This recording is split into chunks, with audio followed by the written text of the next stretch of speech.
ప్రభువును రక్షకుడునైన యేసుక్రీస్తు నామములో ప్రతి ఒక్కరికి వందనాలండి.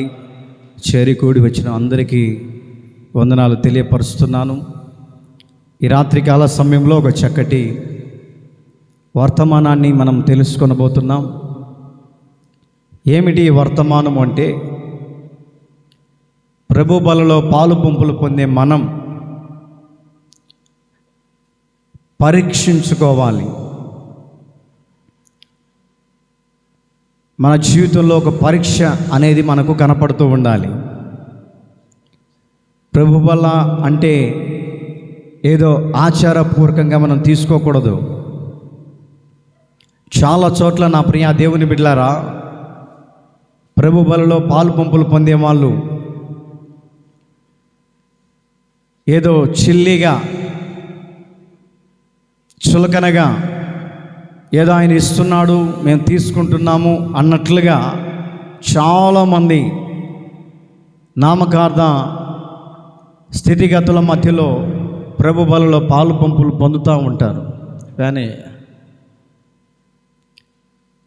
కానీ నిజమైనటువంటి భక్తి చేసేవాళ్ళు, నిజంగా దేవునిలో పరిపూర్ణంగా ఎదిగే వ్యక్తులు ప్రభు బలారాధన తీసుకునే ఒక రోజు ముందు మనము పరీక్షించుకోవాలట. అపోస్తలుడైనటువంటి పౌలు, మైక్ తీసుకొని చదవండి అమ్మా ఎవరైనా చదవాలనుకున్న వాళ్ళు. కొరింథీ మొదటి పత్రిక 1వ కొరింథీ 11వ అధ్యాయం 27-28వ వాక్యాన్ని మనం చదువుకుందాం. కాబట్టి ఎవడు అయోగ్యముగా ప్రభు యొక్క రొట్టెను తినును లేక ఆయన పాత్రలోనిది త్రాగును, వాడు ప్రభు యొక్క శరీరమును గూర్చియు రక్తమును గూర్చియు అపరాధియగును. కాబట్టి ప్రతి మనుష్యుడు తన్ను తాను పరీక్షించుకొనవలెను. ఏం చేయాలంట చెప్పాలి? ఏం చేయాలంట? తన్ను తాను పరీక్షించుకోవాలి. మార్చి నెల వచ్చింది అనుకోండి, 10th క్లాస్ పిల్లలకి ఏం జరుగుతాయి? మోసన్న కూతురు చెప్తుంది, అన్న 10th క్లాస్ పరీక్షలు వస్తున్నాయి, నా కోసం ప్రార్థన చేయి అన్నా అంటది. ఆమెతో పాటు చదివే వాళ్ళందరూ దగ్గరికి వచ్చి చెప్తారన్నా 10th క్లాస్ ఎగ్జామ్స్ దగ్గర పడ్డాయి, మా కోసం ప్రార్థన చేయండి. నేను ప్రార్థన చేస్తా, మీరు కూడా మంచిగా చదువుకోవాలి. హల్లెలూయా, హల్లెలూయా. మీ చదువుతో పాటు ప్రార్థన రెండు ఏకమైతే దేవుడు మీ యొక్క 10th క్లాస్ ఎగ్జామ్స్లో విజయవంతము చేయబోతున్నాడు. చెప్పలు కొట్టండి గట్టిగా, హల్లెలూయా. ఎందుకు ఆ విధమైనటువంటి పరీక్షలు పెడతారంటే, వారి టాలెంటు ఏ విధంగా ఉంది, సంవత్సరం అంతా చదువుకుంటూ వచ్చారు కదా, వారి చదువు ఏ విధంగా ఉంది, ఎంత బాగా చదువుతున్నారు అని ఏమండి ప్రభుత్వం వాళ్ళు ఎగ్జామ్ పెట్టినప్పుడు అప్పుడు తేలిపోద్ది మన విధానం ఏంటో, మన చదువు ఏంటో అప్పుడు తేలిపోతుంది. కొంతమంది ఏం చేస్తారో తెలుసా? ఏమండి మిగతా టైం అంతా పోగొట్టి ఎగ్జామ్స్ దగ్గర పడ్డాయి అనుకో, అప్పుడు అడావుడిగా చదువుతూ ఉంటారు. అది కాదు. మనము అనుకున్నటువంటి గోలు, మనం అనుకున్నటువంటి విధానాన్ని రీచ్ అవ్వాలంటే నీవు అడుగుపెట్టినటువంటి ఆ స్థలము నుంచి నీవు చదువుకుంటూ ముందుకు రాగలిగితే దేవుడు నిన్ను ఏం చేస్తాడంటే ఆ టయానికి ఏమండి మర్చిపోయినన్నిటినీ ఒక్కొక్క క్వశ్చన్ ఒక్కొక్క ఆన్సర్కి మర్చిపోయి ఉంటావే, అది వెను వెంటనే దేవుడు ఏం చేస్తాడంటే, అమ్మో నా బిడ్డకు నేను ఇది తెలియపరచాలి, నా బిడ్డకి ఇది నేను ఆ జ్ఞాపకంలోనికి తీసుకురావాలని అప్పటికప్పుడు ఏమండి ఎంత చదివినా కూడా అప్పటికప్పుడు దేవుని యొక్క సహాయం అందినప్పుడు వాళ్ళు బయటకు వచ్చిన తర్వాత అంటారు, అమ్మ ఎట్లా రాశారు పరీక్ష అంటే, అన్న చాలా బాగా రాసామన్నా. కారణం ఏమిటి? దేవుని పరీక్షలో మనం నిలిచి ఉంటాం కాబట్టి. అదేవిధంగా ఆ యొక్క చదువుకున్నటువంటి పిల్లలు కూడా పరీక్షల విషయంలో ఎంత ఆసక్తి అయితే చూపుతారో ఆ ఆసక్తిని బట్టి దేవుడు ఏం చేస్తాడంటే వారిని విజయవంతం చేస్తాడు. అట్లాగే దేవుని మందిరములో ప్రభు బలలో పాలు పంపులు పొందుతున్నటువంటి మనము, దేవుని బలలో పాలు పంపులు పొందబోతున్నటువంటి మనము, దేవుని సన్నిధిలో ఏమండి, దేవుని యొక్క సన్నిధిలో నేను కూడా బాప్తిసం తీసుకున్నటువంటి విశ్వాసిని, దేవుని సన్నిధిలో నేను కూడా అర్హత కలిగినటువంటి విశ్వాసిని, దేవుని సన్నిధిలో ప్రభు బలారాధనకు నేను కూడా అర్హుడు అని అనుకుంటున్నటువంటి మన జీవితానికంట మొట్టమొదటిగా ఉండవలసినటువంటి విధానం ఏంటంటే తన్ను తాను పరీక్షించుకొనవలెను. తన్ను తాను పరీక్షించుకొనవలెను. మనము దేవుని దృష్టిలో ఏమై ఉన్నామో, దేవుని దృష్టిలో దేవుని బాధ పెట్టేవారిగా ఉన్నామో, దేవుని దుఃఖపరిచిన విధానములో ఉన్నామో, దేవుని కన్నీళ్ళు పెట్టించే విధానములో ఉన్నామో, దేవుని సన్నిధానానికి వచ్చిన నీవు, దేవుని మందిరంలో నిలిచినటువంటి నీవు, దేవుని సన్నిధిలోకి వచ్చిన నీ జీవితంలో ఒక పరీక్ష కలిగినటువంటి విధానంలో నడిపించబడాలి. మనలకు మనమే పరిశోధన చేసుకోవాలి. మనలకు మనమే మన ఆత్మీయ జీవితం దేవునిలో ఏ విధంగా ఉంది, మన యొక్క ఆత్మ తీవ్రత ఏ విధంగా ఉంది, మన యొక్క భక్తి ఏ విధంగా ఉంది, మనము చేస్తున్నటువంటి దేవుడు మనకిచ్చినటువంటి ఆ భక్తిలో ఏ విధమైనటువంటి విధానాల్లో మనం నడిపించబడుతున్నామో ఏం చేయాలంటే అపోస్తలుడైనటువంటి పౌలు చెప్తున్న మాట ఏంటంటే, కాబట్టి ప్రతి మనుష్యుడు తన్ను తాను పరీక్షించుకోవాలి. దేవుని సన్నిధానానికి వచ్చినటువంటి మనము దేవుని సన్నిధానానికి వచ్చినటువంటి మనం ఏం చేయాలంటే పరీక్షలలో నిలబడాలి. పరీక్షలలో నిలబడినటువంటి విశ్వాసిగా ఉండాలి. కొన్ని సందర్భాల్లో మనం గమనిస్తూ ఉంటే ఏమండి, దేవుని నమ్ముకున్నటువంటి బిడ్డలే వాళ్ళు చెప్తుంటారు, అన్నా దేవుని నమ్ముకున్నాను ఇన్ని సంవత్సరాలు, నాకు కలిగినటువంటి కష్టాలు పోలేదు. దేవుని నమ్ముకున్నాను నేను, నాకు కలిగినటువంటి వ్యాధులు పోవట్లేదు. దేవుని నమ్ముకున్నాను, దేవుని సన్నిధానానికి వస్తున్నాను, కానీ నేను అనుకున్నటువంటి ప్రతి కార్యము జరగట్లేదు. అప్పుడు అనుకోవాలి, ఇవెందుకు వెనక్కి వెళ్ళిపోతున్నాయంటే దేవుడు నన్ను పరిశోధిస్తున్నాడేమో, నా ఆత్మీయ జీవితం దేవునికి ఇష్టానుసారంగా లేదేమో, నా ఆత్మీయ జీవితం దేవునికి దగ్గరగా లేదేమో, అందుకే నా జీవితంలో నేను అనుకున్నటువంటి కార్యం ఆలస్యం జరుగుతుందని ఆత్మీయ అర్థాన్ని మనం కలిగించుకోవాలి. లోక సంబంధమైనటువంటి విధానములో నడిపించబడుతున్నటువంటి వ్యక్తులలో దేవుడు ఆలస్యం చేయటానికి గల కారణం ఏంటంటే కొన్ని సందర్భాల్లో మనల్ని పరీక్ష చేస్తూ ఉంటాడు. దేవుళ్ళో ఈ బిడ్డ నిలబడి ఉంటాడా, ఉండలేడా? దేవుడు అనుకుంటాడు, ఈ బిడ్డ నా యందు భయభక్తులు కలిగి ఉంటుందా, ఉండలేడా? ఇస్సాకు విషయంలో మనం గమనిస్తూ ఉంటే అబ్రహాం విషయంలో అబ్రహాం అంట, నా ప్రియ దేవుని బిడ్డలారా, ఎవరి కోసం ఎదురు చూస్తున్నాడంటే ఏమని, ఇస్సాకును కావాలని. అంతకుముందు 70 సంవత్సరాలప్పుడు నాకు మగపిల్లవాడు కావాలని ఏమని దేవుణ్ణి విసిగించాడట, దేవుణ్ణి ఎంతగానో బాధపరిచాడంట. ఇస్తావా ఇవ్వవా?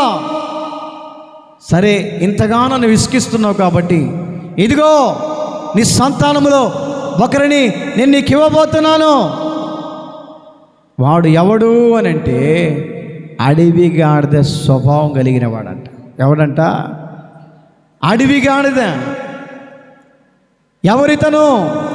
ఇస్మాయేలు. 70 సంవత్సరాలప్పుడు దేవుడు ఒక పక్క చెప్తున్నాడు, తన యొక్క విధానాన్ని గమనిస్తున్నాడు, తనను పరీక్షిస్తూ ఉన్నాడు. పరీక్షిస్తున్నప్పుడు కూడా దేవుని విసిగించే విధానంలో కనపడినప్పుడు దేవుడు కూడా విసిగెత్తిపోయి, ఇదిగో నువ్వు అడుగుతున్నావు కాబట్టి, తొందరపడుతున్నావు కాబట్టి, నన్ను బాధిస్తున్నావు కాబట్టి, నన్ను అనేక విధాలుగా నన్ను నీవు బాధపరుస్తున్నావు కాబట్టి, ఇదిగో నీ 70 సంవత్సరాలలో నీకు ఒక వ్యక్తిని ఇస్తూ ఉన్నాను.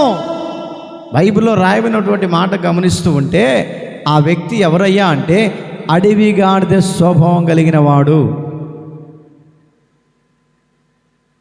అతను అబ్రహాముతో ఉన్నంత కాలం అబ్రహాము ఎన్నో ఇబ్బందులు పడ్డాడు, ఎన్నో వేదనలు పడ్డాడు. మరలా అడుగుతున్నాడు, ప్రభువా ఏంటి నాయన ఈ పరిస్థితి అంటే, నీవు అడిగిందని నీకు ఇచ్చాను. నేను పరీక్ష పెట్టినప్పుడు ఆ పరీక్షలో నువ్వు నిలవలేదు, ఆ పరీక్షలో నీవు నెగ్గలేదు. నేను ఇచ్చేంత వరకు నువ్వు ఓపిక లేకుండా ఉండటం వలన అడవి గాడిద స్వభావం కలిగినవన్నీ ఇచ్చాను, వాటితో నువ్వు తృప్తిపడు. అతని గుండా ఏమని కుటుంబ గొడవలు ప్రారంభమయ్యాయి, సమస్యలు ప్రారంభమయ్యాయి. శారా బాధలు పడుతుంది అతని గుండా, అబ్రహాం బాధలు పడుతున్నారు. హాగరు శారాకు మధ్యలో ఏమండి ఈ అడవి గాడిద స్వభావం కలిగినటువంటి ఇస్మాయేలు పుట్టడం వలన తగాదాలు ఏర్పడ్డాయి. దేవుని అడుగుతున్నాడు, ప్రభువా ఏంటి పరిస్థితి అంటే, నువ్వు నన్ను విసిగించినందువలన వారిని మీ ఎద్దులో పెట్టాను. నేను ఇచ్చేంత వరకు నువ్వు ఓపిక పట్టలేదు కాబట్టి నీవు ఆ వ్యక్తితోటి ఏ విధము చేత మనశ్శాంతి లేకుంటావు నువ్వు అని అడవి గాడిద స్వభావం లాంటి వ్యక్తిని దేవుడిచ్చాడట. మరలా దేవుడి సన్నిధిలో పరీక్షించుకుంటున్నాడు, దేవుని సన్నిధిలో బ్రతిలాడుకుంటున్నాడు. మరలా మరలా మరలా 70 సంవత్సరాలు దాటి 80 సంవత్సరాలు వచ్చాయి.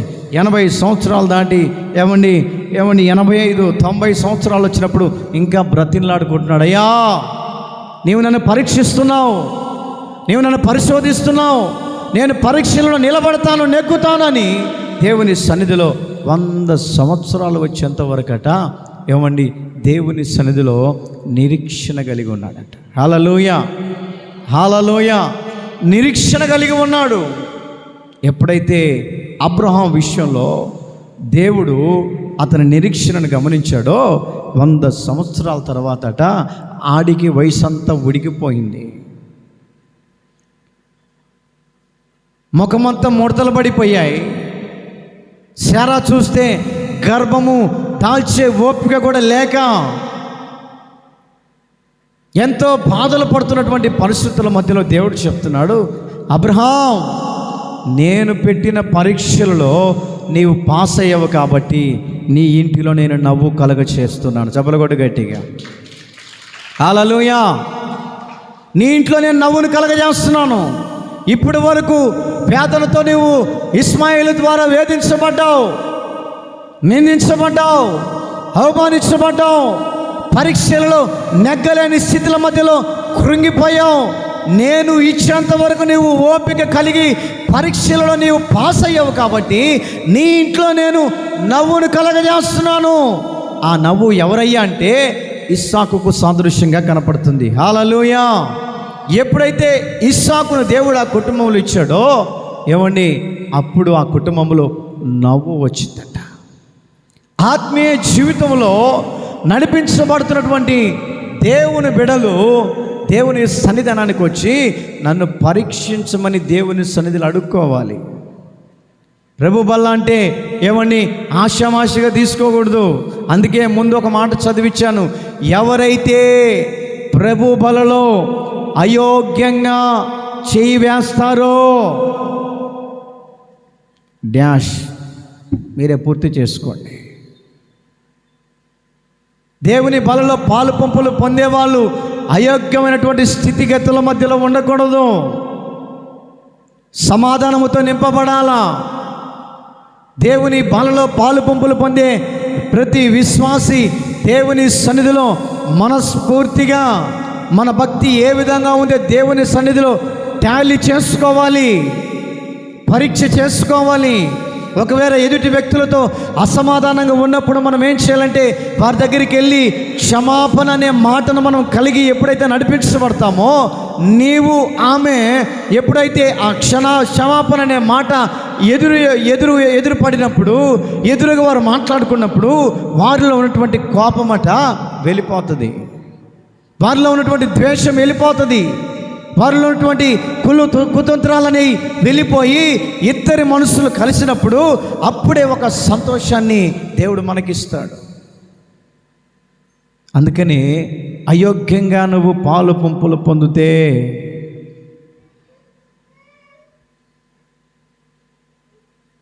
పరీక్షించుకునే విధానంలో మనం నడిపించబడాలి. దేవుని సన్నిధిలో ఎదుగుతున్నటువంటి వ్యక్తికి ఏమండి అగ్ని లాంటి పరీక్షలు వస్తాయట. అగ్ని లాంటి పరీక్షలు. అగ్నితో మనం చెలగాటం ఆడగలగమా? అగ్నిని మనం ముట్టుకోగలమా? పట్టుకోలేము. ఏమైపోతుంది అంటే కాలిపోతాం. అందుకని పేతురు పత్రికలో 1వ పేతురు 1వ అధ్యాయం 7వ వాక్యాన్ని మనం చదువుకుందాం.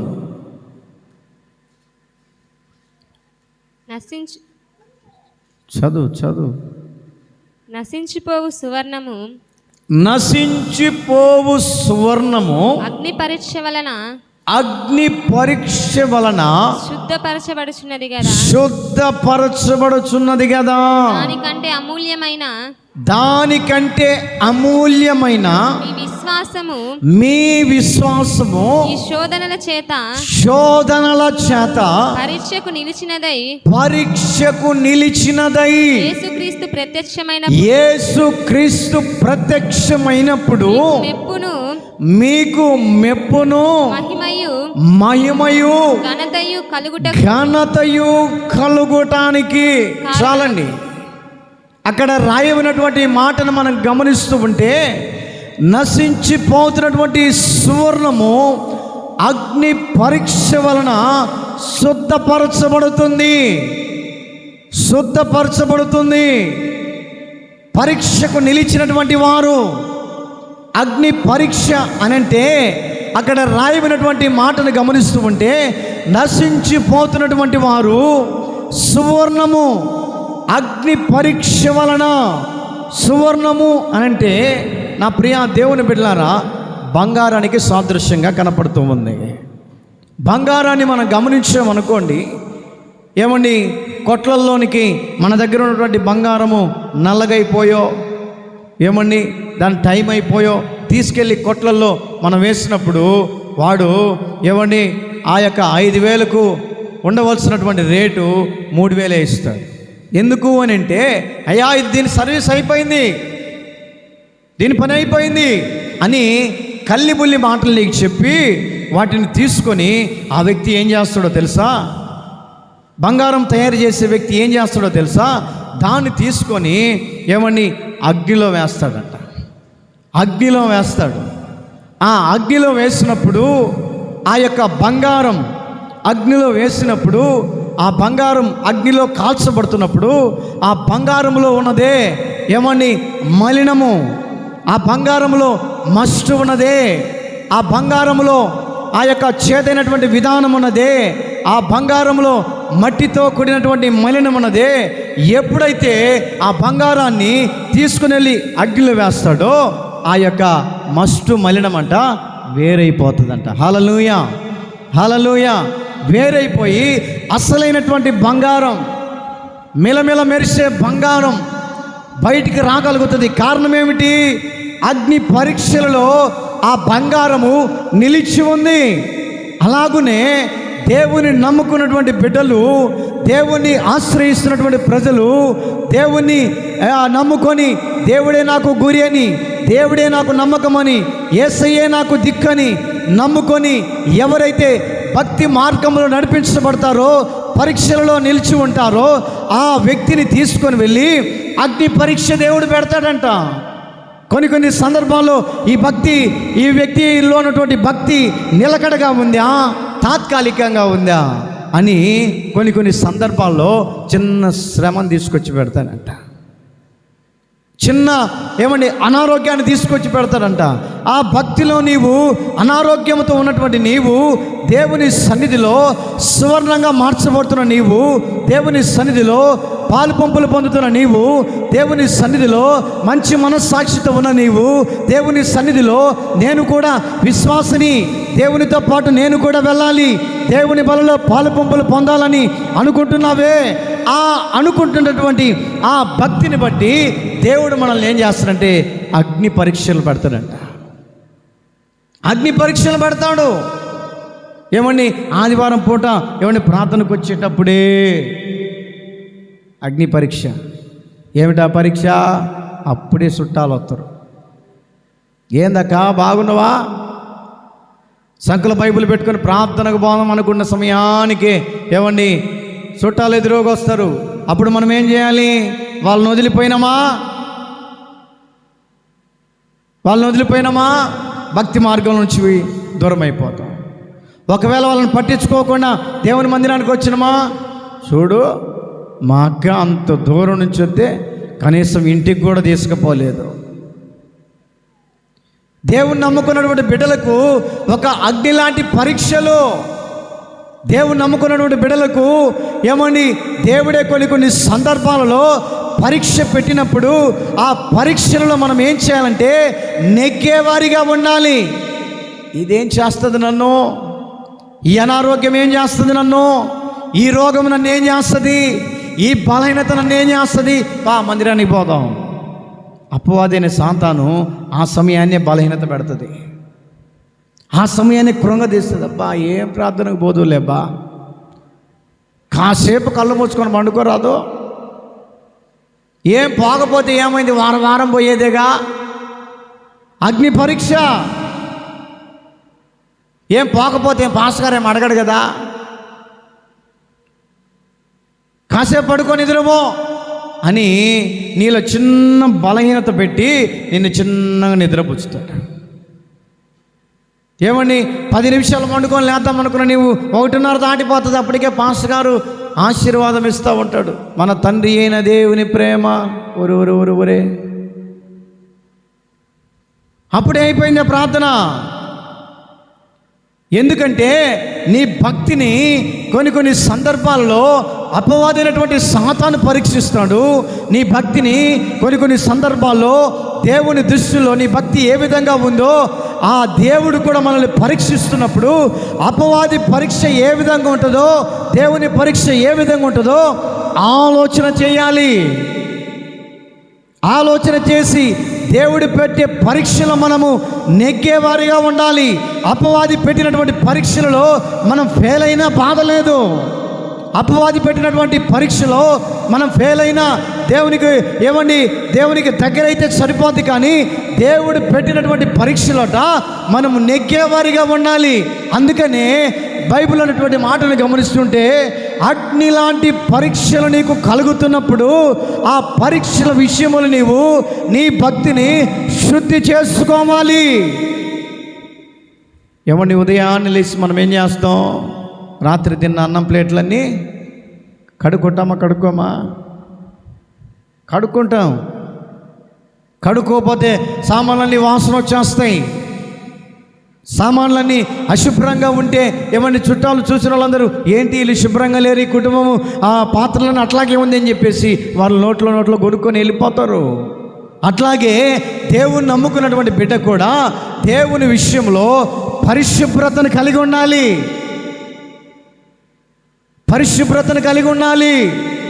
ఒక ఆమంట దేవుని మందిరానికి ముందుగా వచ్చి దేవుని సన్నిధిలో తగ్గించుకొని దేవుని మందిరంలో చీపురు కట్ట తీసుకొని మందిరం ఊడుస్తూ ఆమె చెప్తుందంట, అయ్యా నేను నీ మందిరాన్ని ఊడుస్తున్నానయ్యా, నీ మందిరాన్ని నేను శుభ్రం చేస్తున్నానయ్యా, ఇదిగో నాలో ఉన్నటువంటి నా హృదయం ఉన్నటువంటి కల్ముష్యాన్ని తీసివేయ్యా, నీ మందిరం నా హృదయంలో ఉన్నటువంటి ఆయా మస్టును తొలగించయ్యా అని చీపిరి పట్టుకొని ఊడుస్తూ తన హృదయానికి పోల్చుకుంటూ దేవుని సన్నిధిలో పరిచర్య చేస్తుందట. దేవుని మందిరంలో ఊడ్చిన తర్వాత మరలా తడిగుడ్డ తీసుకొని వచ్చి తడిగుడ్డతో మందిరం అంతా తుడుస్తూ ఉంటే ఆమె చెబుతుందంటే దేవునికి, అయ్యా నా హృదయం కూడా ఇలా శుభ్రం చేయ్యా. ఏ విధంగా అయితే నీ మందిరాన్ని నేను శుభ్రంగా చేస్తున్నానో, ఏ విధంగా అయితే నీ మందిరాన్ని నీట్గా క్లీన్గా ఉండాలని నేను ఏ విధంగా అయితే చేస్తున్నానో, నా హృదయాన్ని కూడా నీట్ అండ్ క్లీన్గా కడుగు. ఏ పరిచర్య చేస్తేనంట ఆ పరిచర్యకు తగినటువంటి విధానాన్ని తన హృదయానికి పోల్చుకొని, అయ్యా నా హృదయాన్ని క్లీన్ చేయి, నా హృదయాన్ని శుభ్రపరచు.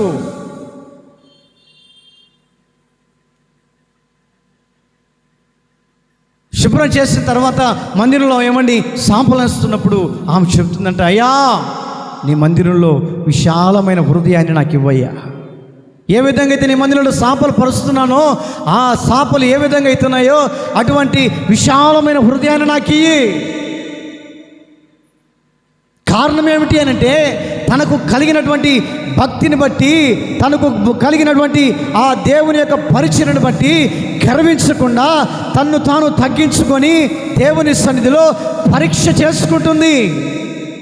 దేవుని సన్నిధిలో తనకు తానే అర్పించుకుంటుంది. దేవుని సన్నిధిలో తనకు తానే దేవుని సన్నిధిలో తన హృదయాన్ని విశాలపరుచుకుంటుంది. కారణం ఏంటంటే, బలలో పాలు పంపులు పొందటానికి తన హృదయంలో ఏదైతే దేవునికి అసభ్యంగా ఉన్నాయో, బలలో పాలు పంపులు పొందటానికి దేవునికి ఆయుష్కరమైనటువంటి విధానాలు ఉన్నాయో, దేవుని బలలో పాలు పంపులు పొందడానికి దేవునికి అయిష్టమైనటువంటి మార్గాలు ఉన్నాయో, వాటిని తొలగించుకుంటూ పరిచర్య చేస్తూ పరిచర్యకు తగినటువంటి దేవుని సన్నిధిలో తన హృదయాన్ని కుమ్మరించుకుంటూ నన్ను పరిశోధించు, నన్ను పరీక్షించని ఆ తల్లి అట దేవుని సన్నిధిలో పశ్చాత్తాపముతో కన్నీళ్లు కారుస్తుందట. పశ్చాత్తాపముతో దేవుని సన్నిధిలో కన్నీళ్లు కారుస్తూ ఉంది. కారణం ఏమిటి? పరీక్షలను నిలబడినటువంటి వారిగా ఉండాలి.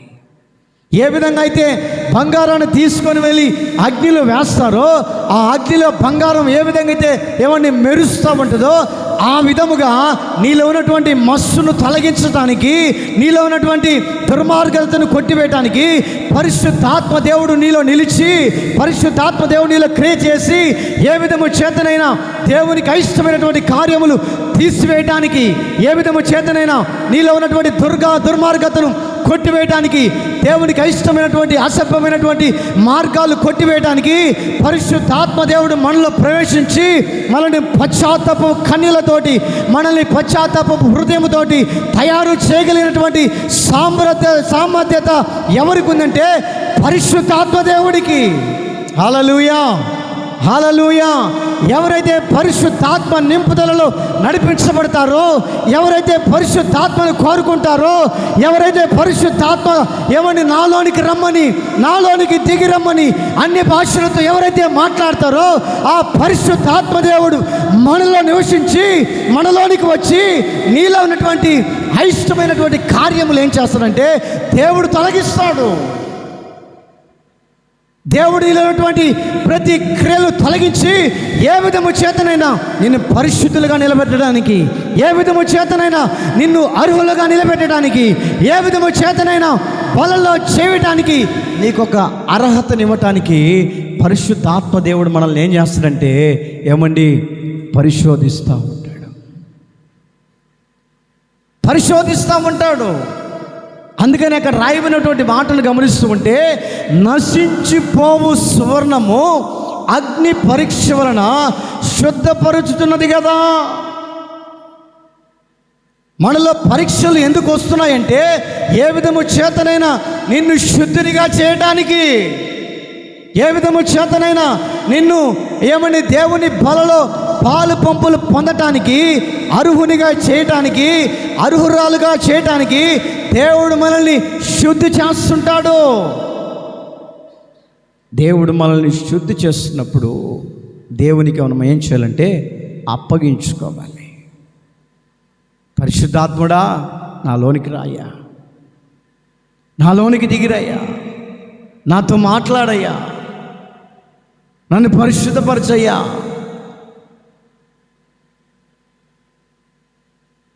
నాలో ఉన్నటువంటి ప్రతి మస్తును తొలగించయ్యా అని ఏమండి పరిశుద్ధాత్మ దేవుడు మనలోకి వచ్చినప్పుడు ఆ పరిశుద్ధాత్మ దేవుడు మనకి తెలియపరుస్తూ ఉంటాడంట, తెలియపరుస్తూ ఉంటాడు. ఇదిగో పలానా రోజున నువ్వు ఆ వ్యక్తితో అసమాధానంగా ఉన్నావు కదా, సమాధానపడు. పలానా రోజున ఆ వ్యక్తితో నువ్వు గొడవ పడ్డావు కదా, ఆ వ్యక్తి దగ్గరికి వెళ్ళి నీవు క్షమాపణ అడుగు.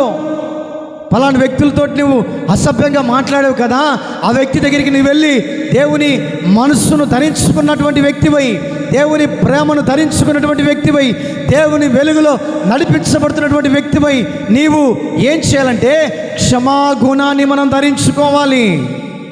ఎవరిలో అయితే పరిశుద్ధాత్మ దేవుడు ఉంటాడో వారి హృదయంలో పశ్చాత్తాపము కలుగుతుంది. పరిశుద్ధాత్మ దేవుడు ఎవరి హృదయంలో అయితే ఏలుబడి చేస్తాడో వారిని ఏమండి పశ్చాత్తాపము కన్నీళ్ళ మధ్యలోనికి తీసుకుని వెళ్ళి ఏ విధము చేతనైనా శుద్ధ సువర్ణంగా మార్చటానికి.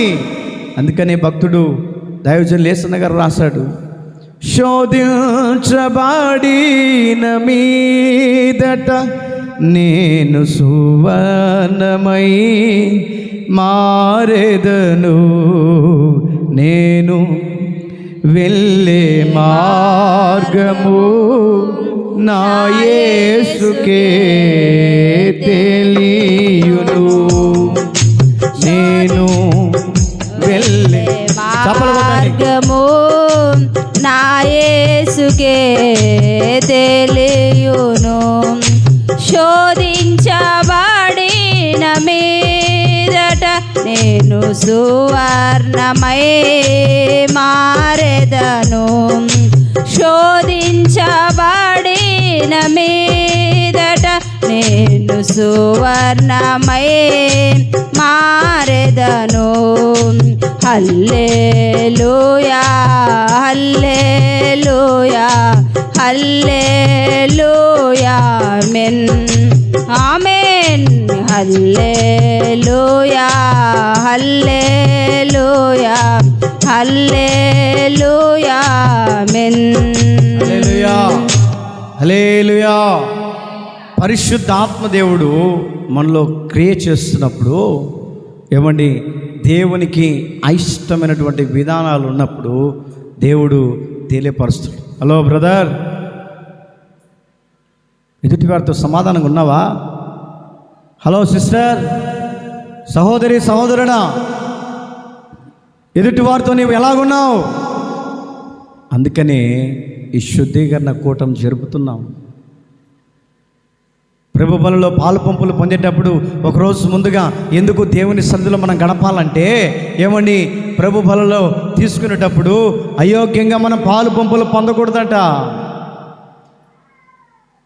ఏమండి చాలామంది ఏమండి శుద్ధీకరణ లేకుండా, పశ్చాత్తాపం లేకుండా, ఏమండి దేవుని విధానంలో ఏమండి ఇష్ట విధానాల్లో నడిపించబడకుండా ఏమండి అప్పటికప్పుడు వచ్చి ఏమండి మాకు కూడా పల్లారాధన ఇవ్వమని అడుగుతూ ఉంటారు.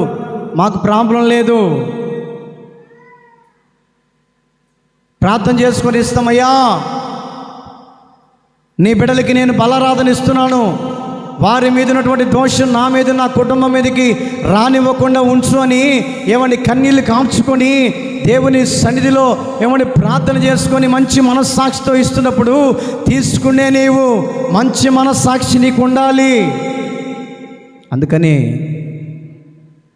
పేతురు దగ్గరికి, ఆ పిలాతు దగ్గరికి యేసు ప్రభు తీసుకొని వచ్చినప్పుడు అందరూ రాజులు సంతకం పెట్టారంట. ఏమన్నా తెలుసా? యేసు ప్రభుని సిలువేయండి. పిలాతు దగ్గరికి వచ్చేసరికి మనస్సాక్షి రావట్లేదు. ఆయన ఎవరంటే పరిశుద్ధుడు, తనలో పరీక్షించుకుంటున్నాడు. అయ్యో దేవుడు నా కోసం పుట్టాడు కదా, దేవుడు నా కోసమే జన్మించాడు కదా, ఆయనను సిలువకు అప్పగిస్తే నా పరిస్థితి ఏంటి? ఒక ప్రక్క భయం, మరొక ప్రక్క అప్పగించకపోతే గవర్నమెంట్ వాళ్ళు ఏమంటారు? నేను నిరపరాధిగా మార్చబడతానేమో, అని ఒకటి ఆలోచన చేసి ఏసై ఎదురుగా చూసి కన్నీళ్ళు కార్చి దేవుని సిలువకు అప్పగించేటప్పుడు పిలిచి ఆయన యొక్క విధానాలన్నీ నా మీదకి రాకుండా, ఆయన విధానాలు నా మీదకి రాకుండా, నన్ను బాధపరచకుండా, నా కుటుంబం మీదకి రాకుండా నేను చేతులు కడుక్కుంటున్నానని చేతులు కడుక్కొని శుభ్రంగా చేసుకొని అప్పగించాడు. ఆయన అంటాడు, నీతి యావత్ ఈ విధంగా జరగని, నేను రెడీగా ఉన్నాను. పిలాతు చేతులు కడుక్కున్నాడు. ఎందుకో తెలుసా? ఈ రోజున బలలో చేవేసే నీవు, బల ఇచ్చే నేను పరిశుభ్రంగా లేకపోతే, పరిశుద్ధత నాలో లేకపోతే, అపవిత్రత నాలో చోటు చేసుకుంటే మీ మీద ఉన్నటువంటి ఆ శిక్ష నా కుటుంబం మీదకి వస్తుంది. ఆ యొక్క విధానం నా కుటుంబం మీదకి వస్తుందని అందుకనే దేవుని సన్నిధిలో పశ్చాత్తాపడి దేవుడు నాకున్నటువంటి దేవుడు నాకు ఇచ్చినటువంటి కృపను బట్టి ఎదుటివారితో అసమాధానంగా ఉన్నానేమో, ఎదుటివారితో ఇబ్బందిగా మాట్లాడానేమో, ఎదుటి వ్యక్తులు నేను బాధపరిచానేమోనని ఈ పరిశుద్ధ స్థలములో నిలబడి, ఈ యొక్క అతి పరిశుద్ధమైన స్థలంలో నిలబడి మోకరించి కన్నీళ్లు కార్చి దేవుని సన్నిధిలో ప్రలాపించుకొని దేవుని సన్నిధిలో పరీక్షలో నిలబడిన తర్వాతనే దేవుని సేవకుడైనటువంటి ఎవరైనా కానీ ప్రభు బలారాధన ఇవ్వాలి.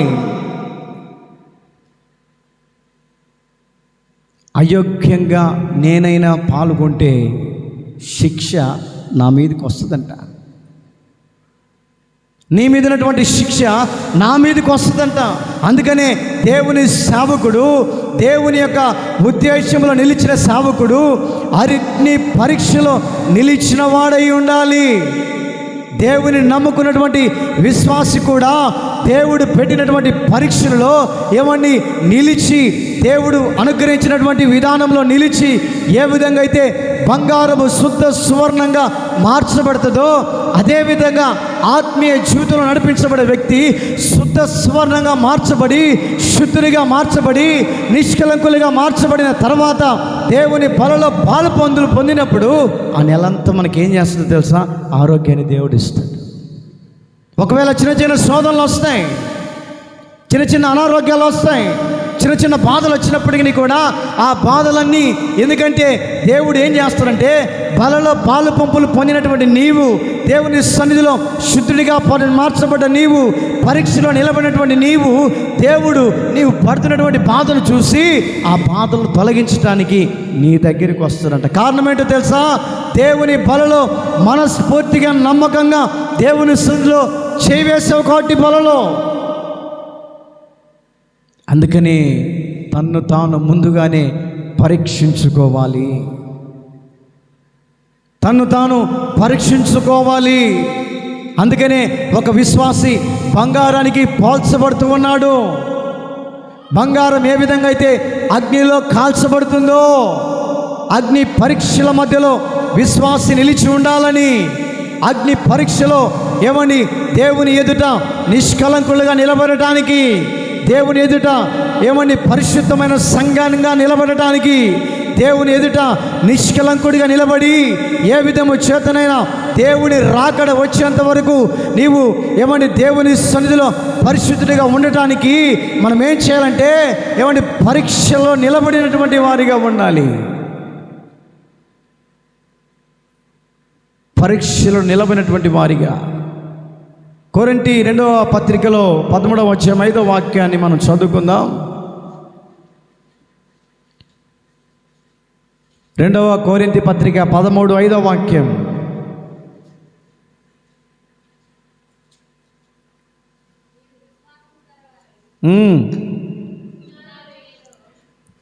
మీరు విశ్వాసము గలవారై ఉన్నారో లేదో, ఎవరంటండి? మిమ్ములు మీరే. నువ్వు విశ్వాసం కలిగి ఉన్నావో లేదో మిమ్ములు మీరే. మనకు మనమే శోధించుకోవాలంట. మనకు మనమే పరీక్ష చేసుకోవాలంట. విశ్వాసంలో ఉన్నావో లేదో, దేవుని దగ్గర మన భక్తి ఏ విధంగా ఉందో, మనం దేవుని దగ్గర ఆ పరీక్షలో నిలబడుతున్నామా నిలబడలేమా అని మనకు మనమే శోధించుకోవాలి. మనకు మనమే పరీక్ష చేసుకోవాలి. మనకు మనమే దేవుని సన్నిధిలో టాలీ చేసుకోవాలి. ఏ విధంగా ఉన్నాం? పరిశుద్ధంగా మనం జీవించగలుగుతున్నామా? పరిశుద్ధతలో మనం నిలిచి ఉండగలుగుతున్నామా అని మనకు మనమేనంట ఏమండి పరీక్ష చేసుకోవాలట. నీకు నువ్వు ఎప్పుడైతే పరీక్ష చేసుకొని ఇంకా నా విషయంలో దేవునికి ఎటువంటి ఇబ్బంది నేను కలిగించలేదు అని నమ్మకం కలిగి ఉంటావే, అప్పుడే బలలో పాలు పంపులు పొందాలి. ఇక నా విషయంలో దేవుని నేను బాధపరచలేదు, దేవుని నన్ను క్షమించాడని నీ మట్టుకు నీ మనసుకు నీకు ఏమైనా తోచినప్పుడు అప్పుడే బలలో పాలు పంపులు పొందాలి. ఇక నా విషయంలో నాకు తిరుగులేదు, దేవుని దగ్గర అన్ని విధాలుగా నమ్మకంగా ఉన్నాను, దేవుడికి ఇచ్చే విషయంలో నమ్మకంగా ఉన్నాను, దేవునికి పరిచయ విషయంలో నమ్మకంగా ఉన్నాను, దేవుని సాగులతో పాటు వెళ్ళే విషయంలో నమ్మకంగా ఉన్నాను, దేవుని మందిర పరిచర్య వేసే విషయంలో అనేక మంది సహోదరులతో నేను సమాధానం కలిగి ఉన్నానని ఎప్పుడైతే నీవు నిశ్చయించుకుంటావో, నమ్మకత్వానికి నీకు అప్పగించుకుంటావో, అప్పుడే నీవు పాలు పంపులు పొందినప్పుడు అర్హుడుగా నువ్వు మార్చబడతావు, అర్హురాలుగా నువ్వు మార్చబడతావు. అప్పుడే దేవుడిచ్చే ఆశీర్వాదాలను పొందుకోగలుగుతావు, దేవుడిచ్చే బహుమానాన్ని నువ్వు పొందుకోగలుగుతావు. కారణం ఏంటంటే దేవుని విషయంలో నీవు నమ్మకస్తుడవని నీకు నీవే నీ విషయంలో నమ్మకాన్ని కలిగించుకోవాలట. అబ్రహాము దేవుడు విషయంలో దేవుడు అతన్ని నమ్మేటట్లుగా 100 సంవత్సరాలు వెయిట్ చేశాడంట, ఎదురు చూశాడంట. అబ్రహాము విషయంలో దేవుడు అతని విషయంలో గమనించింది ఏంటంటే ఇతడు శోధనలో నిలిచి ఉన్నాడు. దేవుడు అతన్ని పరిశోధించిన తర్వాత 100 సంవత్సరాల తర్వాత ఇస్సాకును దేవుడు ఇచ్చాడంట. కారణం ఏమిటి? శోధనలో నిలిచినటువంటి అబ్రహాం. శోధనలో నిలిచినటువంటి అబ్రహాము ఏ విధంగా అయితే విజయాన్ని సంపాదించుకున్నాడో ఆ విధంగా దేవునికి విషయంలో మనము ఏమండి పరిశోధించుకొని అనే నమ్మకాన్ని మనం కలిగి ఉండాలి. అప్పుడే నీవు ఎప్పుడైతే బలలో పాలు పంపులు పొందుతావో దేవుడు నీకు ఆ కుటుంబాన్ని బట్టి, నీకు కలిగినటువంటి పిల్లలను బట్టి, నీకు కలిగినటువంటి సంతానం బట్టి, నిన్ను బట్టి ఏమండి ఎటువంటి చెడు మార్గంలో నీ కుటుంబం పడకుండా, చెడు దారి తప్పినటువంటి మార్గంలో నడవకుండా నిన్ను బట్టి నీ కుటుంబానికి దేవుడు కాపుదలగా ఉంటాడంట. హల్లెలూయా, హల్లెలూయా.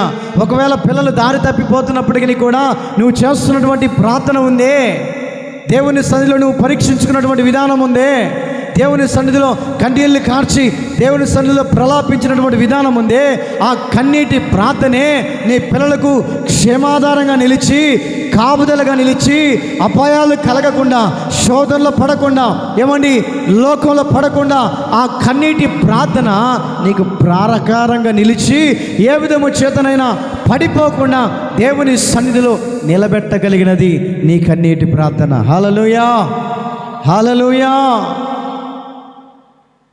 దేవుడు మనకు అనుగ్రహించినటువంటి పరీక్షలలో మనము నెగ్గేవారిగా ఉండాలి.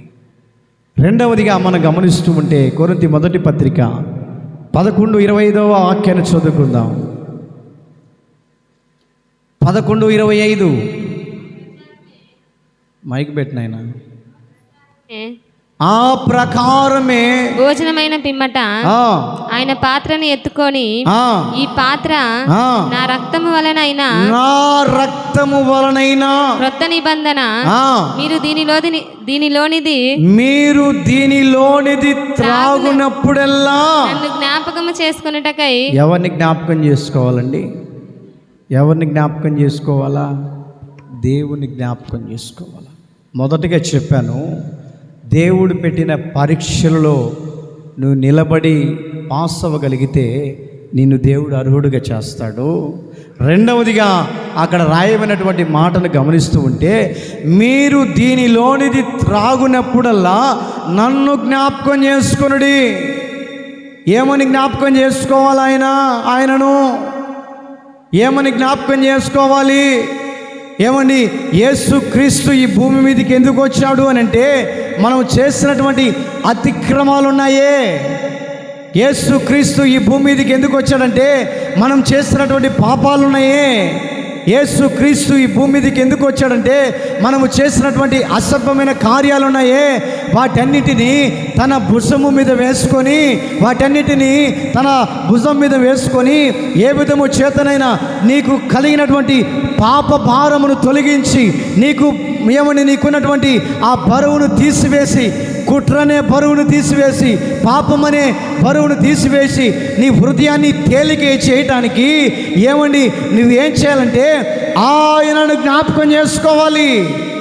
ఆయన ఎవరి కోసం ఈ భూమి మీదకి వచ్చాడంటే, మానవుడు చేసినటువంటి అతిక్రమాల కొరకు, పాపముల కొరకు మానవుడు రూపములో యేసుక్రీస్తు ప్రభుల వారు ఈ భూమి మీదకి వచ్చి, నా పాపములను బట్టి కల్వారి శిలువలో కార్చినటువంటి రక్తమును జ్ఞాపకం చేసుకోవాలి. మన కొరకు చిందించినటువంటి ఆ రక్తాన్ని జ్ఞాపకం చేసుకోవాలి. గొలగత అన కొండబడుతున్నటువంటి ఆ కొండ మీదకి యేసుక్రీస్తు ప్రభుల వారు సిలువను మోసుకుంటూ వెళుతున్నప్పుడు, తన రక్తమంతా కారిపోతున్నప్పుడు, ఆ మొలలో నడుస్తున్నప్పుడు, ఆ కొండల మధ్య నడుస్తున్నప్పుడు, గాయాలు కలిగినప్పుడు, వారి దగ్గర ఉన్నటువంటి షండ్రకోలతో బాదుతున్నప్పుడు, వారి హృదయాన్ని యేసయ్య హృదయాన్ని గాయపరుస్తున్నప్పుడు, రక్త సిద్ధంగా మార్చుతున్నప్పుడు, యేసు ప్రభు కారుస్తున్నాడే, ఆ కన్నీళ్ళని జ్ఞాపకం చేసుకోవాలి. దేవుడు మన కొరకు సమాధి చేయబడ్డాడే, ఆ కన్నీళ్ళని జ్ఞాపకం చేసుకోవాలి. నీ కొరకు, నా కొరకు యేసుక్రీస్తు పడినటువంటి పాటలను జ్ఞాపకం చేసుకొని, నా కొరకే, నేను చేసిన అతిక్రమాల కొరకే, నేను చేసినటువంటి ఆ పొరపాట్ల కొరకే యేసయ్య నా కోసం ప్రాణ త్యాగము చేశాడని, ఆ ప్రాణ త్యాగాన్ని జ్ఞాపకం చేసుకోవాలి. దేవుడు మన కొరకు పడినటువంటి జ్ఞాపకాలు. ఈరోజు నువ్వు ప్రశాంతంగా ఉండగలుగుతున్నావంటే, నీ పాప భారం ఎవరి మీద వేసావో తెలుసా? దేవుని మీద వేసావు.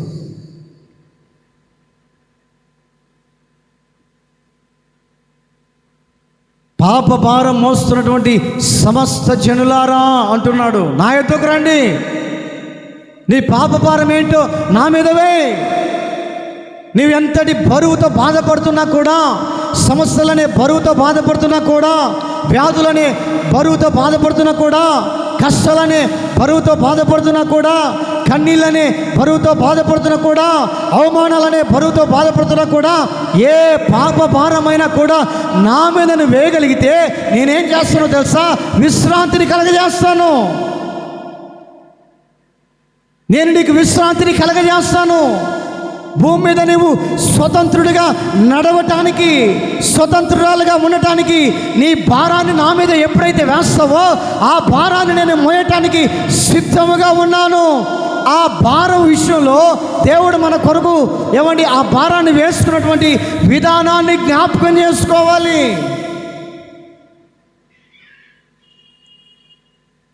ఆ భారాన్ని జ్ఞాపకం చేసుకోవాలి. ప్రభు బలలో తీసుకునేటప్పుడు, అయ్యా నా కొరకే కదయ్యా నీ రక్తాన్ని చిందించావు, నీ శరీరం నాగడి చాలా వలె దున్నబడింది కదయ్యా, నీ శరీరం తినేటప్పుడు పశ్చాత్తాపపు కన్నీళ్ళు రావాలి. ఏదో నామకార్థంగా తీసుకోకూడదు. ఏదో ఆయన ఇస్తున్నట్లే తీసుకుంటున్నాను, తింటున్నాను, ఆయన ఇస్తున్నట్లే ద్రాక్షరసం తాగుతున్నానని నామకార్థ స్థితిని నువ్వు చేయగలిగితే ఏమండి పరలోక రాజ్యానికి మనము అర్హులుగా ఉండలేం కూడా. అక్కడ రాయబడినటువంటి మాటను జ్ఞాపకం చేసుకుంటే, మీరు దీనిలోనిది త్రాగునప్పుడల్లా నన్ను జ్ఞాపకం చేసుకునండి. గొలగతా కొండపైన ఒక వ్యక్తి దొంగ అడుగుతున్నాడు, అయ్యా నీ రాజ్యం వచ్చినప్పుడు నన్ను జ్ఞాపకం చేసుకో. ఎవరతను? దొంగ అండి. దొంగతనంతో పట్టుబడ్డ వ్యక్తి. లూకాసు సువార్తలో మాట రాయబడింది, చదవండి. 23:42 వాక్యం. త్వరగా నేను ముగిస్తాను. 23:42 వాక్యం లూకాసు సువార్త. ఆయనను చూచి యేసు, నీవు నీ రాజ్యములోనికి వచ్చుచున్నప్పుడు నీవు నీ రాజ్యములోనికి వచ్చుచున్నప్పుడు నన్ను జ్ఞాపకము చేసుకొనమనెను. ఏం జ్ఞాపకం చేసుకోవాలంటండి? సిలువలో ఉన్న దొంగ బ్రతిలాడుకుంటాడు, నన్ను జ్ఞాపకం చేసుకోండి అయ్యా, నేను పాపినయ్యా, నేను పాపినయ్యా, దుర్మార్గునయ్యా, దొంగనయ్యా, నీ రాజ్యం వచ్చేటప్పుడు నన్ను జ్ఞాపకం చేసుకొని ఆయన. ఈరోజున దేవుని మందిరానికి వచ్చిన నీవు దేవుని సన్నిధిలో మొట్టమొదటిగా పరీక్షించుకునే విధానంలో నడిపించబడాలి. రెండవదిగా దేవుడు మన కొరకు చేసినటువంటి త్యాగమును జ్ఞాపకం చేసుకునే వారిగా ఉండాలి. ఎప్పుడైతే దేవుని సన్నిధిలో ఆయన చేసిన త్యాగాన్ని నువ్వు గుర్తు చేసుకోగలుగుతావో బలలో పాలు పంపులు పొందటానికి నీవు నీ కుటుంబం అర్హులుగా మార్చబడును గాక. తలలు వంచండి, కళ్ళు మూయండి, చిన్న ప్రార్థన చేసుకొని ఈ కొడికను మనం ముగించుకుందాం. తలలు వంచండి, కళ్ళు మూయండి, ప్రార్థన చేసుకొని ఈ కొడికను మనం ముగించుకుందాం. కొద్ది క్షణాలు ప్రార్థన చేసుకుందాం. కొద్ది క్షణాలు ప్రార్థన చేసుకోండి నా ప్రియ దేవుని బిడ్డలారా.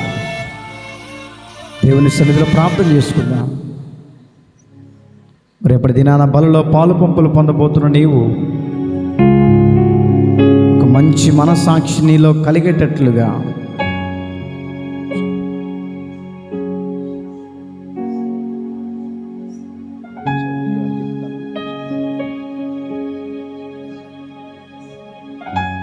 ప్రార్థన చేసుకొని ఈ కోడికను మనం ముగించుకుందాం. ఎలీషా ప్రార్థన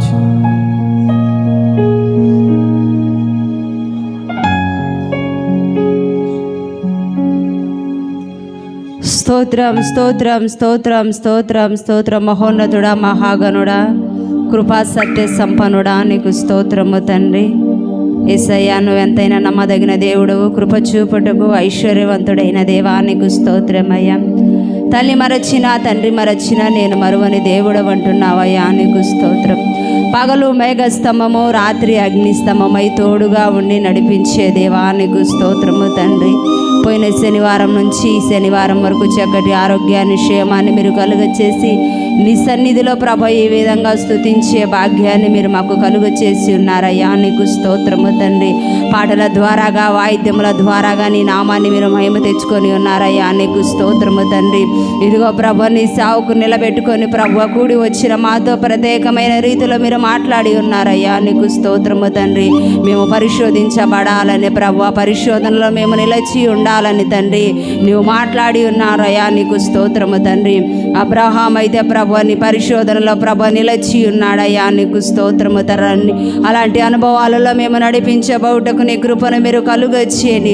అగ్నిలో ప్రభు శుద్ధ సువర్ణంగా మార్చబోటకు నీ కృపను మీరు అనుగ్రహించండి అయ్యా, నీకు స్తోత్రం. మమ్మల్ని మేము పరీక్షించుకునే కృపను మీరు కలుగచేయండి అయ్యా, నీకు స్తోత్రము తండ్రి. ఏ విషయాలలో మేము తప్పిపోనియొద్దు ప్రభు, నీకు స్తోత్రం. ఏ విషయాలలో మేము జారిపోనియొద్దయ్యా, నీకు స్తోత్రము తండ్రి. మమ్మల్ని పరిశోధించండి, మమ్మల్ని పరిశుద్ధపరచండి అయ్యా, నీకు స్తోత్రం.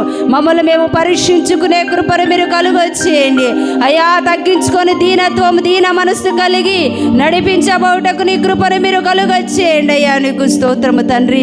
నీ బలారాధనలో పాలు పంపులు పొందే యోగ్యతను, యోగ్యురాలుగా మమ్మల్ని చేయండి అయ్యా. మా ప్రాణాత్మ శరీరాలను, దేహాలను ఈ రాత్రి వేళ మీరు పరిశుద్ధపరచండి, నూతన పరచమని ప్రార్థన చేస్తున్నామయ్యా, నీకు స్తోత్రము తండ్రి. నిజముగా ప్రభువా, మా కొరకు ప్రభ కలువారు సిలువలో ప్రభు నిలువైన రక్తాన్ని మీరు కార్చి ఉన్నారయ్యా. మా పాపాలు మా దోషాల ద్వారాగా ప్రభు అయ్యా నీ రక్తాన్ని మీరు కార్చి ఉన్నారు తండ్రి. నీకు స్తోత్రము తండ్రి. ఆ రక్తము ద్వారాగా ప్రభు మాకు పాప విమోచన కలుగుతుంది అంటున్నావయ్యా. నీకు స్తోత్రము తండ్రి. యేసయ్యా నీ బలారాధనలో పాలు పంపులు పొందే యోగ్యతను మీరు కలుగొచ్చేయమని ప్రార్థన చేస్తున్నామయ్యా. నీకు స్తోత్రము తండ్రి. ఈ వాక్యం ద్వారా మా హృదయాలు కదలించబడి నాటబడుటకు నీ కృపను మీరు కలుగొచ్చేయండి. వాక్యములో ఉన్న ప్రతి ఒక్క సత్యాన్ని మేము అనుసరించి ఆ విధంగా నడిపించబడుటకు నీ కృపను మీరు కలుగొచ్చేయండి అయ్యా. నీకు స్తోత్రము తండ్రి. నీ సావుకుని కూడా ఇంకా మీరు బలంగా వాడుకొని మీరు బలపరచండి. అనేక ప్రాంతాలకు వెళ్ళుచుండగా వస్తుండగా నీ కంచె నీ కాపుదలను మీరు కలుగొచ్చేయండి. నీ కవుగిట్లో మీరు ఎత్తి పట్టుకోమని ప్రార్థన చేస్తున్నామయ్యా. సావుకురి కుటుంబానికి మంచి ఆరోగ్యాన్ని క్షేమాన్ని మీరు కలుగొచ్చేయమని ప్రార్థన చేస్తున్నామయ్యా. నీకు స్తోత్రము తండ్రి. యేసయ్యా నీ కృపను మీరు కలుగొచ్చేయండి. కూడి వచ్చిన ప్రతి ఒక్క బిడ్డను మీరు ఆశీర్వదించి మీరు దీవించండి అయ్యా. నీకు స్తోత్రము తండ్రి. ఏ సమస్యతో వచ్చి ఉన్నారో ఏ బాధతో వచ్చి ఉన్నారో నీ మందిరములో అడుగు పెట్టి ఉన్నారో మాకైతే తెలియదు ప్రభు. నీకు స్తోత్రము తండ్రి. ప్రతి సమస్య ప్రతి అక్కర మీరు తీర్చండి. సకల సమృద్ధితో మీరు నింపమని ప్రార్థన చేస్తున్నామయ్యా. నీకు స్తోత్రము తండ్రి. అనేక మంది జ్వరాలతో బాధపడుతున్నారు, కాళ్ళ నొప్పులతో బాధపడుతున్నారు, షుగర్లతో బీపీతో బాధపడుతున్నారు ప్రభు. లిబిడల్లో మీరు ముట్టండి అయ్యా. మీరు స్వస్థపరచండి. పరిపూర్ణమైన ఆరోగ్యాన్ని మీరు కలుగొచ్చేయమని ప్రార్థన చేస్తున్నామయ్యా. లిబిడల్లో అనేక మంది బిడ్డలు నీ సన్నిధిలో సాక్షులుగా మీరు నిలబెట్టండి అయ్యా. నీకు స్తోత్రము తండ్రి. రేపటి జరుగుతున్న పునరుద్ధానపు ఆరాధన ఆశీర్వాదకరంగా దీవెనకరంగా మహిమకరంగా మీరు జరిగించండి అయ్యా. నీకు స్తోత్రము తండ్రి. యేసయ్యా ఉన్నతమైన కృపతో మీరు నింపండి అయ్యా. నీకు స్తోత్రము తండ్రి. జయకరంగా మహిమకరంగా మీరు జరిగించండి. ఈ గృహాల చుట్టూ నీ రక్తాన్ని మీరు ప్రోషించండి. మందిరము చుట్టూ నీ రక్తాన్ని మీరు ప్రోషించమని ప్రార్థన చేస్తున్నామయ్యా. నీకు స్తోత్రము తండ్రి. కూడి వచ్చిన ప్రతి ఒక్క బిడ్డను ఆశీర్వదించి మీరు దీవించమని యేసు నామములో అడుగుచున్నాము తండ్రి. ఆమేన్. మన తండ్రి అయిన దేవుని ప్రేమ